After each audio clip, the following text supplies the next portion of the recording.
Well, when it comes to horse flesh, there's no doubt legendary trainer driver Paul Fitzpatrick has a very keen eye. Paul's also got a very keen eye when it comes to assessing young drivers, and he continues to heap praise on young Lucas Rando. Caught up with Lucas to discuss his winning drive at Club and Eagle last week to see if he can make it back-to-back wins with Royal Glenferrie when he contests the final event. Well, Lucas, good to catch up with you. Before we have a chat about what's happening in your backyard at the moment, Paul Fitzpatrick and South Coast Arden, that combination has clicked big time. Yeah, they've done a wonderful job sort of rejuvenating him. It's been quite immense what he's been able to do in sort of his limited racing here.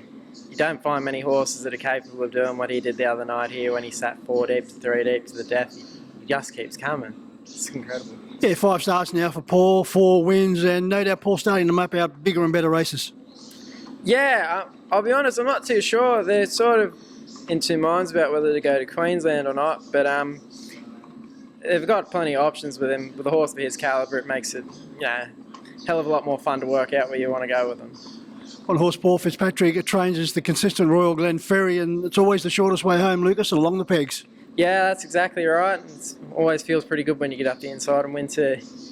What about a horse called Terrifier, trained by your dad, James? Seems to be an inconsistent customer, but looks to have talent. That's the polite way of putting it, but yeah, he's come across from New Zealand, and Ricky May had him over there, and they sort of had a reasonable enough opinion of him, but he has a few little quirks and issues and does a few little things wrong in his racing. He can get a bit fierce, but we're trying to iron him out. He's got a nice enough turn of speed when he's on song, so if we can iron out his flaws, hopefully there's more wins in store for him. I know that he will be better suited on the bigger track here at Club and Eagle. Yeah, he's only had one start here, and we were really, really confident leading into it, and it was towards the end of his last preparation, and we think he might have just been starting to sour off, and he was a little bit flat, but hopefully, realistically, a horse like him, given the way that tracks like Penrith and that tend to play, this track profile is like the right one for him to race that with a long straight, given he's a sit sprinter, so in time we're hoping to bring him here consistently. Well, no doubt you're working him out because you're a very keen form student. Yeah, and that's probably my biggest passion outside of the driving side of things, the form, that's right, yeah. Now, Royal Glenferrie on Saturday night, barrier 2, but still against that very strong opposition here with Doff Your Cap, Rugal Attire, Funky Monkey.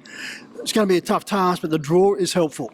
Yeah, the draw in the small field probably suits him down to the ground. He maps quite well, given the one inside him and the one outside of him probably just going to get to the fence and just try and whack away. So he's been competitive against similar types in the past, so there's no reason to suggest he can't be again on Saturday.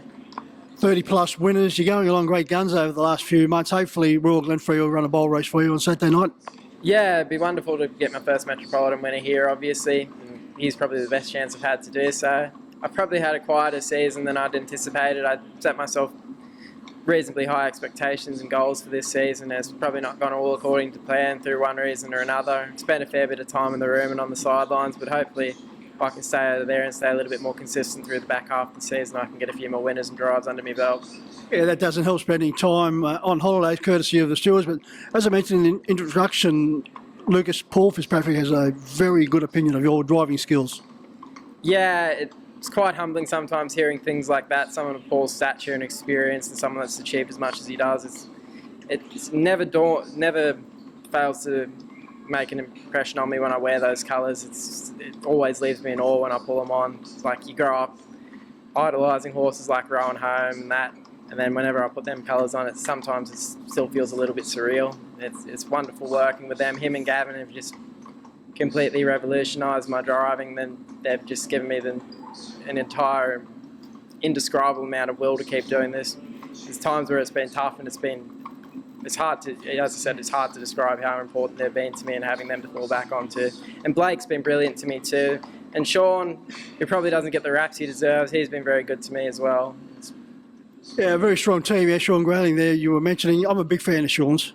Yeah, he's probably one of the more underrated drivers going around.